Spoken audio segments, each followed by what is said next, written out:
CBSE words में आपका स्वागत है। तो हम पढ़ रहे थे क्लास 9 सिविक्स का सेकंड चैप्टर जिसका नाम है कॉन्स्टिट्यूशनल डिज़ाइन, और इसमें हमारी 3 वीडियोस आ चुकी थी। लास्ट वीडियो में हमने ये टॉपिक स्टार्ट किया था 2.2 वाला, why do we need a constitution. तो इसके अंदर हमारे सामने 2 क्वेश्चंस थे। पहला ये कि why do we need constitution, यानी हमें कॉन्स्टिट्यूशन की क्यों ज़रूरत है, वो तो हमने पिछली वीडियो में देख लिया। आज हम ये देखेंगे what do constitution do, constitution करता क्या है, इसका काम क्या है। तो पिछली वीडियोस अगर आपने नहीं देखी तो प्लेलिस्ट विजिट करके भी देख सकते हो, या ऊपर एक आई बटन बनकर आ रहा होगा, वहाँ से क्लिक करके आप देख सकते हो। ठीक है, तो आज का टॉपिक स्टार्ट करते हैं। हमने यहाँ तक ये पढ़ लिया था और अब यहाँ से स्टार्ट करेंगे। कॉन्स्टिट्यूशन का जो बनना है ना, वो एक यूनिक चीज़ नहीं थी साउथ अफ्रीका में। यानी ऐसा नहीं था कि सिर्फ साउथ अफ्रीका के अंदर ही कॉन्स्टिट्यूशन बना, इन्हीं लोगों ने एक नई चीज़ शुरू की कि हम एक कॉन्स्टिट्यूशन बनाते हैं, यानी रूल एंड रेगुलेशन बनाते हैं जिसके हिसाब से देश चलेगा और सबको उसको फॉलो करना पड़ेगा। तो ऐसा ही कोई नई चीज़ नहीं थी साउथ अफ्रीका के अंदर, बल्कि इसकी शुरुआत तो बहुत पहले से हो गई थी। सबसे पहला कॉन्स्टिट्यूशन तो अमेरिका ने बनाया था अराउंड 1788 में शायद। ठीक है, तो ये नई चीज़ नहीं थी साउथ अफ्रीका के अंदर। हर कंट्री के अंदर अलग अलग तरीके के लोग रहते हैं, ठीक है, अलग अलग जाति, अलग अलग धर्म के, अलग अलग कलर, इस तरीके, ठीक है, जेंडर के। अब उनके जो आपस में रिलेशन है वो ज़रूरी नहीं है कि ऐसे ही हो जैसा कि ब्लैक और वाइट के थे साउथ अफ्रीका के अंदर, कि बिल्कुल आपस में लड़े मरे जा रहे हैं, झगड़ा ही होता जा रहा है। लेकिन पूरी दुनिया में अगर हम देखें तो कुछ ना कुछ डिफरेंसेस रहते हैं, डिफरेंसेस ऑफ ओपिनियन, यानी अपनी अपनी राय होती है। कोई कहता है कि भाई ऐसा होना चाहिए, ऐसा होना चाहिए, ठीक है, तो ओपिनियन का डिफरेंस होता है। इंटरेस्ट का डिफरेंसेस होते हैं कि भाई किसी को कुछ चाहिए होता है, किसी को कुछ चाहिए होता है। तो हर कंट्री के अंदर अलग अलग तरीके के लोग रहते हैं और उन अलग अलग लोगों के अंदर ओपिनियन और इंटरेस्ट उनके अलग हो सकते हैं। ठीक है, अब चाहे डेमोक्रेटिक हो या ना हो, बहुत से ऐसे कंट्री हैं दुनिया के अंदर जिनके ऐसे ही कुछ बेसिक से रूल्स होते हैं। वो भले ही ना कहे कि हाँ हमारा कोई कॉन्स्टिट्यूशन है, लेकिन वो भी कुछ ना कुछ रूल एंड रेगुलेशन फॉलो करते हैं। कुछ ना कुछ रूल एंड रेगुलेशन उन्होंने भी बनाए होते हैं, उसी हिसाब से देश चलता है। अब उस कंट्री के अंदर चाहे डेमोक्रेसी हो चाहे ना हो। अब ये चीज़ सिर्फ गवर्नमेंट पे ही अप्लाई नहीं होती, यानी सिर्फ ऐसा नहीं है कि गवर्नमेंट में ही रूल एंड रेगुलेशन चलते हैं, वहीं कॉन्स्टिट्यूशन होता है। मैंने आपको पहली वीडियो के अंदर ही स्कूल का एग्जाम्पल लेकर बताया था कि स्कूल के अंदर भी रूल एंड रेगुलेशन होते हैं। ठीक है, तो कॉन्स्टिट्यूशन का बनाना सिर्फ गवर्नमेंट के लिए ही नहीं होता। कोई भी एसोसिएशन हो, कोई भी संगठन हो, उसको कॉन्स्टिट्यूशन की ज़रूरत होती है। ठीक है, हर जगह अपना कुछ ना कुछ रूल एंड रेगुलेशन होता है। अब चाहे वो आपका आसपास कोई क्लब हो, क्लब के अंदर भी रूल एंड रेगुलेशन होते हैं कि भाई ये नियम कानून है, इसको आपको फॉलो करना है। आपका कोऑपरेटिव सोसाइटी हो गई, ठीक है, जैसे कोई चीज़ बहुत से लोग मिलकर बनाए होते हैं, कोई एक मालिक नहीं होता बल्कि कई सारे लोग मिलकर किसी कंपनी या कोई भी चीज़ फॉर्म करते हैं।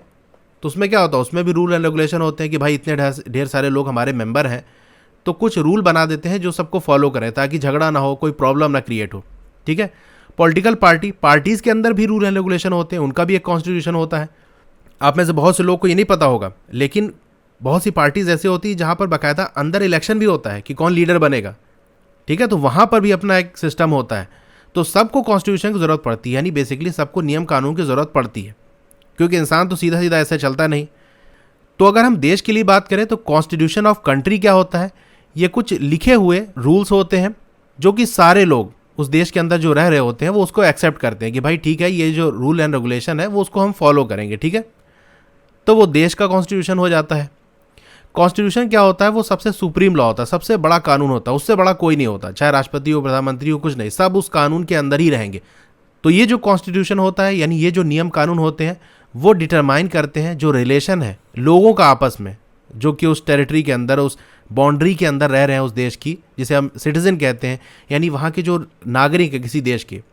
तो कॉन्स्टिट्यूशन क्या करता है, उनके आपस में कैसे रिलेशन होंगे ये बताता है, और वो रिलेशन जो लोगों और गवर्नमेंट के बीच में है उसे भी बताता है कि गवर्नमेंट लोगों के साथ कैसे बिहेव करेगी, उसे क्या क्या फैसिलिटी देगी, लोग गवर्नमेंट के लिए क्या क्या करेंगे।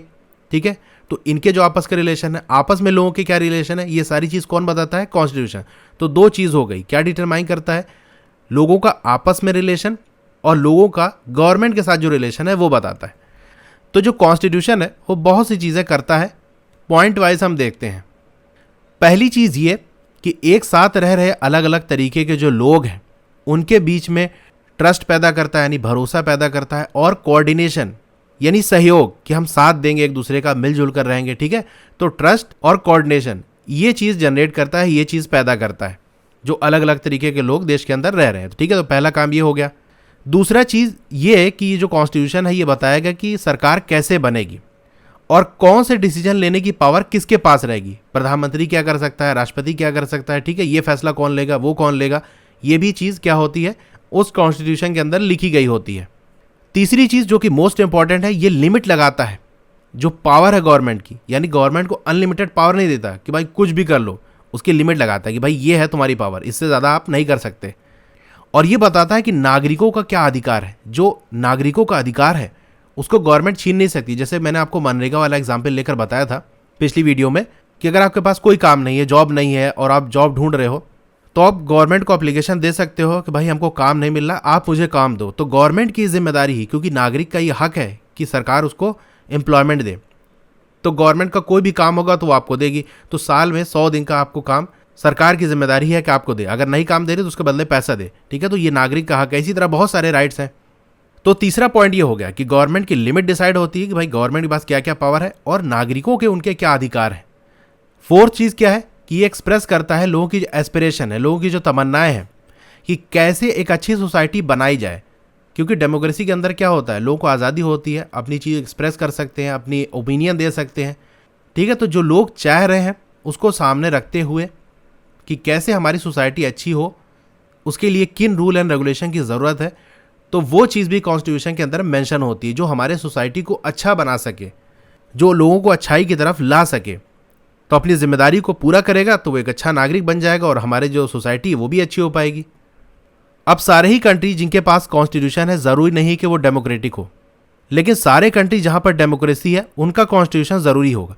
यानी अगर कॉन्स्टिट्यूशन है तो ज़रूरी नहीं है कि वहाँ डेमोक्रेसी हो, लेकिन अगर डेमोक्रेसी है वहाँ पर, सही वाली डेमोक्रेसी अगर चल रही है, तो उनका कॉन्स्टिट्यूशन ज़रूरी होगा, क्योंकि डेमोक्रेसी को चलने के लिए कुछ रूल एंड रेगुलेशन की ज़रूरत पड़ती है।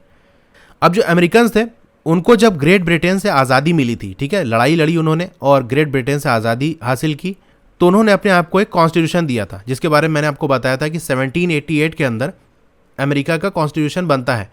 तो वो पहला कॉन्स्टिट्यूशन था और पहला कंट्री था जहाँ डेमोक्रेसी आया। कौन था वो? अमेरिका था, ठीक है। तो अमेरिका जब आज़ादी हासिल किया ग्रेट ब्रिटेन से तो उन्होंने अपना कॉन्स्टिट्यूशन बनाया। इसी तरीके से रेवोल्यूशन के बाद फ्रांस की कहानी आप पढ़ रहे होगे फ्रेंच रेवोल्यूशन के बारे में, तो वहाँ भी आप ये देखोगे कि फ्रेंच रेवोल्यूशन के बाद लोगों ने अप्रूव कर दिया कि ठीक है डेमोक्रेटिक कॉन्स्टिट्यूशन बनाया जाएगा, यानी डेमोक्रेसी भी होगी और कॉन्स्टिट्यूशन भी हमारा होगा। तो ये दोनों जगह, जो अमेरिका के अंदर हो गया, फ्रांस के अंदर हो गया, दोनों जगह कॉन्स्टिट्यूशन बन गया। तो एक प्रैक्टिस ही हो गई कि सारे जो डेमोक्रेटिक कंट्री हैं वो अपना एक रिटन कॉन्स्टिट्यूशन बना लेते हैं, क्योंकि एक मॉडल मिल जाता है ना कि भाई 2 कंट्री में हुआ, बहुत बढ़िया चल रहा है सब कुछ, तो चलो हम भी बना लेते हैं कॉन्स्टिट्यूशन, ठीक है। तो यहाँ पर आकर ये हमारा टॉपिक कंप्लीट हो जाता है और ये वीडियो भी यहीं पर एंड हो जाती है। आपको इसके पहले की या आगे आने वाली जो वीडियोस हैं या और सब्जेक्ट की भी जो वीडियोस हैं वो देखनी हो तो प्लेलिस्ट विजिट करके आप देख सकते हो। प्लेलिस्ट का लिंक मैं सारा डिस्क्रिप्शन में दे दूंगा। वीडियो के नीचे राइट साइड कॉर्नर में एक एरो दी होगी, उस पर क्लिक करोगे तो डिस्क्रिप्शन ओपन हो जाएगा। डिस्क्रिप्शन में सारे प्लेलिस्ट के लिंक दिए हुए हैं, तो वहाँ से भी आप प्लेलिस्ट देख सकते हो। बाकी अगर आपको प्लेलिस्ट ना मिले तो आप मुझे कमेंट कर देना, मैं आपको डायरेक्ट लिंक भेज दूंगा। मेरा टेलीग्राम ग्रुप है, आप उसे भी ज्वाइन कर लो, फेसबुक पेज है उसे भी लाइक कर लो, सबका लिंक आपको डिस्क्रिप्शन में मिल जाएगा। तो आपको ये वीडियो कैसी लगी कमेंट करके ज़रूर बताइए। अच्छी लगी हो तो लाइक करिए और चैनल पर नए हैं तो सब्सक्राइब कर लीजिए और उसके बगल में एक बेल का आइकन होगा, उसको दबा के ऑल पे क्लिक कर देंगे तो जब भी नई वीडियो आएगी आपको मैसेज आ जाएगा। ओके, तो फिर मिलते हैं अगली वीडियो में। Thank you.